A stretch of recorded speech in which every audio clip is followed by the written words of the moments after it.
So we decided to visit WVRST on King Street, which has been on my bucket list forever. And yes, that's how it's pronounced, WVRST.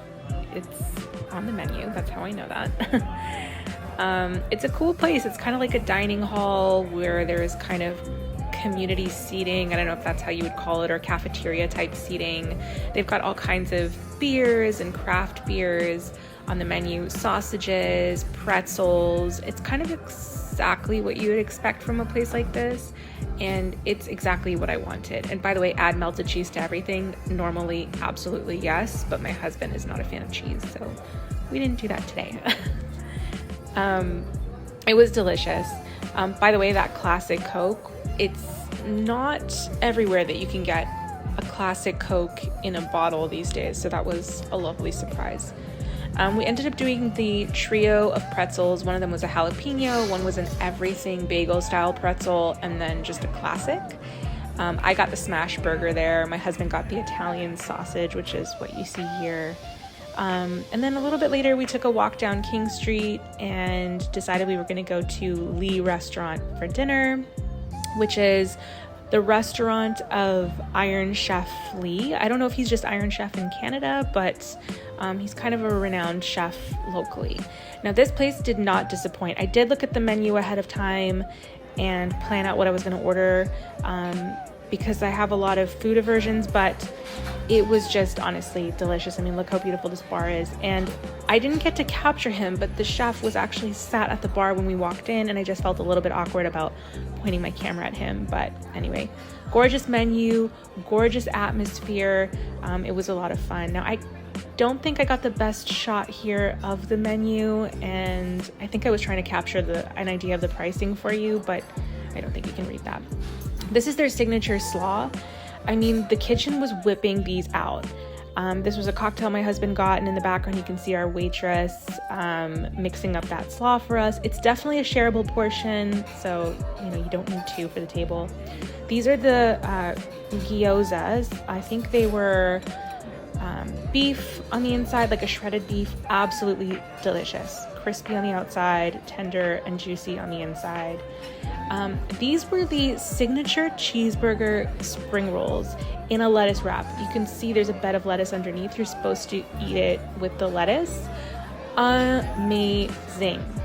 I wasn't sure how I would like this.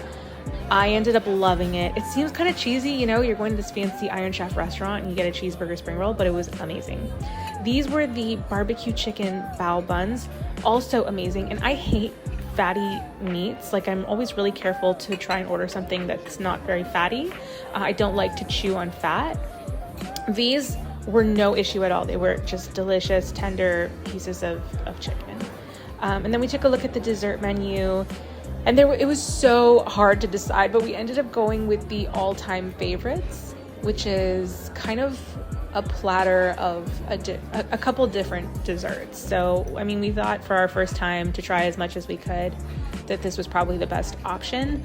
I will say, I still agree that it was the best choice for your first time there because you get to try, a selection of items. But I think next time I'll probably go for something that I know I would love, maybe a more classic type dessert, because I'm not a dessert person generally. I was excited to try all of these, but I would have been happy with just one kind of basic dessert for the future, or maybe no dessert at all, because honestly the star of the show was definitely the foods.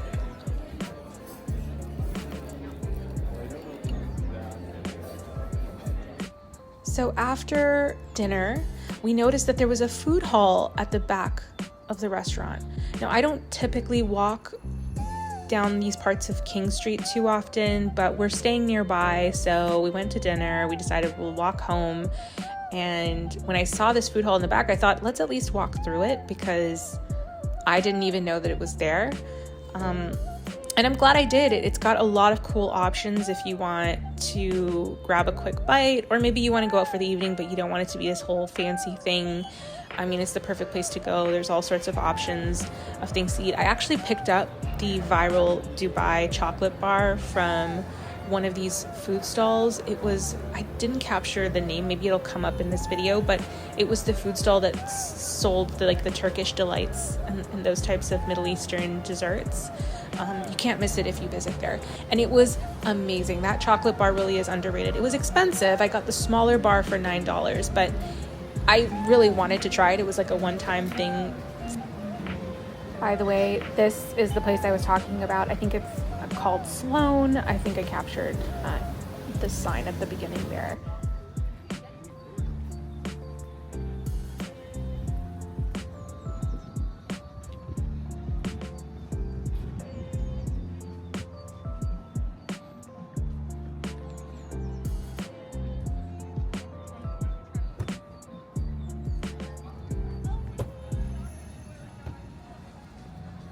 Oh, and right there, we're passing by Chubby's Jamaican food on Portland Street. If you haven't tried their food, I mean, and maybe I'll do a video on it, but it's so good. And this is coming from someone who's lived in the Caribbean for 10 years and has a Caribbean husband. It's probably the best Caribbean food that I have had in Toronto. I know there's a lot of local spots in the more Caribbean neighborhoods. I personally haven't tried those spots. My husband has. I'm very picky about what I can eat. And so for a picky eater who wants just like the Jamaican flavors or the Caribbean flavors, I really was satisfied with what Chubby's had to offer. But if you're more experimental and open to eating different types of foods, then, obviously it's not going to be the best spot in the city. There are better local, home style restaurants for sure. Anyway, I hope you enjoyed this video, and yeah, let's see where our eats take me next. I'll see you guys soon. Bye.